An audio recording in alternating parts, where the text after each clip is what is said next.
এবার মাত্র 12 গ্রাম গঞ্জিকা সেবন করে হেলিকপ্টার বানিয়ে তাক লাগিয়ে দিয়েছে কুষ্টিয়ার কৃতি সন্তান সার্জিস হাসান মাহি। তিনি মাত্র 21 বছর বয়সে এই হেলিকপ্টারটি বানিয়ে ফেলেছেন। তিনি পাবনা মেন্টাল হসপিটাল থেকে 1 বছরের ইন্টার্ন করেছেন এবং তার থেকে আরো জানতে পারি আমরা তিনি ইউনিভার্সিটি অফ নর্থ আমেরিকা থেকে এমফিল করেছেন হেলিকপ্টার বানানোর উপর।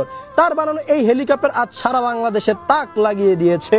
ছোটবেলায় আমি নেশা আসক্ত ছিলাম, মাঝে মাঝে আমি নারীতেও আসক্ত ছিলাম, কিন্তু বেশি আসক্ত ছিলাম আমি নেশা জিনিসটা আমার খুবই ভালো লাগতো প্রথম থেকেই। গত বছর আমাকে আমার বন্ধুরা কি যেন একটা খাওয়াই দেয়, সেটার নাম হচ্ছে গঞ্জিকা।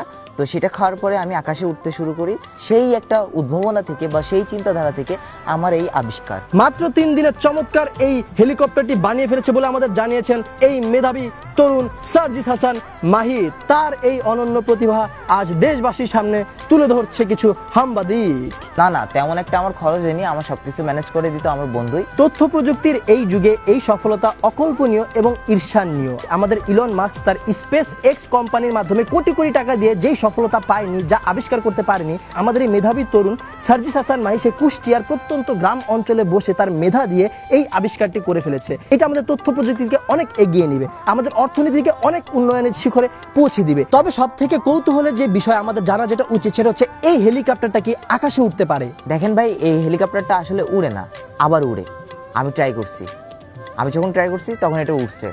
বিষয়টা একটু ভেঙে বলি, এই হেলিকপ্টারটা উড়ানোর জন্য আপনাকে 10 গ্রাম খেতে হবে।